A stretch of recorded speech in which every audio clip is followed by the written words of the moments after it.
السلام علیکم ورحمۃ اللہ وبرکاتہ۔ سیدنا کریم صلی اللہ تعالی علیہ وآلہ وسلم۔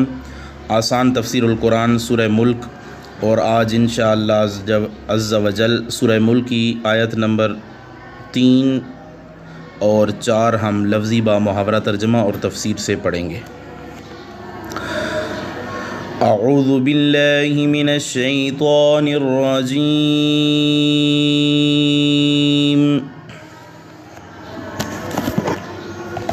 بسم اللہ الرحمن الرحیم۔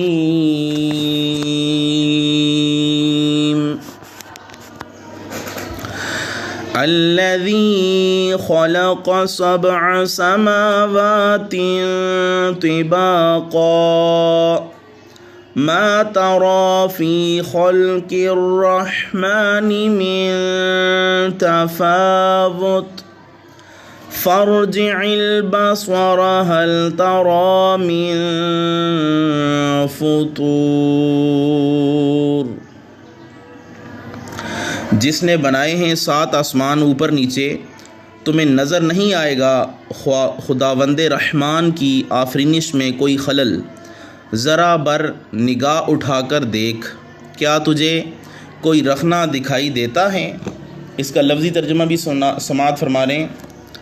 الذی، جس نے، خلقہ بنائے، 7 سماوات آسمان، طباقاً اوپر نیچے، ما ترا تمہیں نظر نہیں آئے گا، فی میں خلقی آفرینش میں، خلق میں پیدائش میں، الرحمانی رحمان کی، یعنی رحمان نے جو چیزیں پیدا کی اس میں، من تفاوت کوئی خلل، کوئی نقص، کوئی عیب، فرجع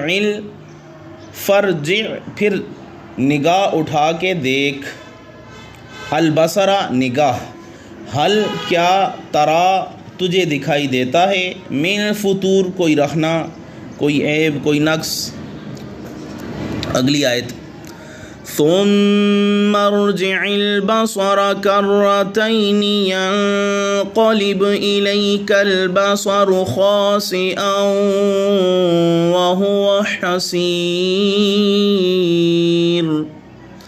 پھر بار بار نگاہ ڈالو، لوٹ آئے گی تیری طرف تیری نگاہ ناکام ہو کر، اس حال میں کہ وہ تھکی ماندی ہوگی۔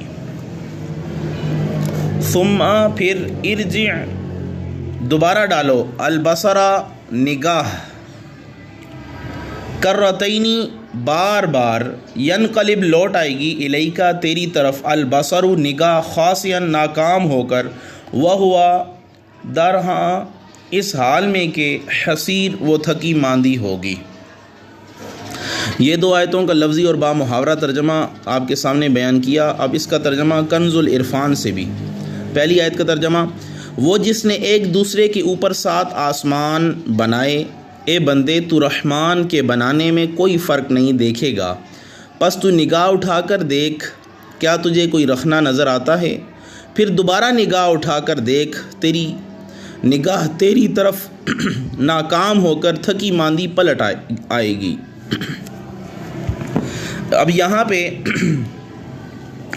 اللہ تعالیٰ کی قدرت کاملہ کی ایک اور دلیل پیش کی جا رہی ہے کہ اللہ تعالیٰ کی وہ ذات ہے کہ جس کی قدرت کاملہ اور ہمدانی کا کرشمہ آپ کو آسمانوں کی تخلیق میں صاف نظر آ رہا ہے۔ آپ نگاہ اوپر اٹھا کے دیکھیں، آسمان میں غور و فکر کریں تو اللہ تعالیٰ کا یہ کرشمہ آپ کو نظر آئے گا۔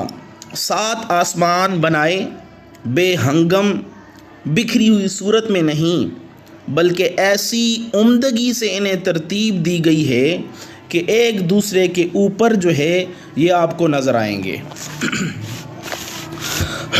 اور اللہ تعالیٰ یہاں پہ دعوت غور و فکر دے رہا ہے کہ ثم ارجع البصر کرتین ینقلب، ایک نہیں بلکہ تو بار بار دیکھ۔ پھر دنیا بھر کے نقادوں، انجینئروں اور علوم لطیفہ کے ماہرین کو دعوت دی جا رہی ہے کہ جو کچھ ہم نے پیدا کیا ہے، آسمان، زمین، پہاڑ، ہر قسم کی بے جان اور جاندار مخلوق، سب میں غور و فکر کرو، سب کو دیکھو، غور سے دیکھو، اور صرف پیار کی نگاہ سے نہیں، تنقید کی نگاہ سے دیکھو، ایک بار نہیں بار بار دیکھو، اور بتاؤ تمہیں اس میں کوئی نقص، کوئی عیب، کوئی رخنا، کوئی شگاف یا ترتیب و تناسق میں کوئی کوتاہی نظر آتی ہے؟ یہ تم سے سوال یا نشان ہے؟ تم عمر بھر کسی نقص کی تلاش میں سرگرداں رہو، تمہاری نگاہیں تھک کر چور ہو جائیں گی، لیکن انہیں کوئی عیب تلاش کرنے میں کامیابی نہیں ہوگی۔ جو ہم نے بنا دیا، جو خالق کائنات نے بنا دیا، جیسا بنا دیا، اس سے بہتر کا تصور ہی نہیں کیا جا سکتا۔ کیا کوئی کہہ سکتا ہے کہ آسمان کی اتنی بلندی اور اتنا پھیلاؤ نہیں ہونا چاہیے تھا، اور اس کی فضا میں جو اربوں تارے جگمگا رہے ہیں ان کی ترتیب درست نہیں ہے، یا جس طرح زمین کو بنایا گیا ہے اس میں رد و بدل کی گنجائش موجود ہے؟ اب بڑی بڑی چیزوں کو رہنے دو، ذرا اپنے انسانی پیکر میں غور و فکر کر لو اور اس کے نقش میں کوئی ترمیم پیش کرو۔ چہرے پر ناک، منہ، آنکھیں، ہونٹ، دانت، زبان اور جو کچھ بنایا ہے اس میں کوئی تبدیلی کر کے دکھاؤ، پھر دیکھنا تمہارا چہرہ کیسا لگے گا۔ اگر کوئی ترمیم، کوئی تجویز، کوئی رد و بدل ممکن ہی نہیں، جو بنا دیا وہی حرف آخر ہے، وہی پتھر پہ لکیر ہے، تو پھر تمہیں ضد نہیں کرنی چاہیے، بلکہ سچے دل سے، یہ دل کی تصدیق کے ساتھ تمہیں یہ مان لینا چاہیے کہ بیدہ الملک وہو علی کل شیء قدیر، کہ اس کے دست قدرت میں بادشاہی ہے، حکمرانی صرف اس کی ہے، اس کا حکم چلے گا، وہو علی کل شیء قدیر، اور وہ ہر چیز پر، ہر شے پر مکمل طور پہ قادر ہے۔ جب آپ غور و فکر کریں گے تو رب کی معرفت تمہیں جو ہے وہ حاصل ہو جائے گی۔ اللہ سے دعا ہے اللہ تعالیٰ یہ دو آیات ہمیں سمجھنے کی توفیق عطا فرمائے۔ آمین برحمتک یا ارحم الراحمین۔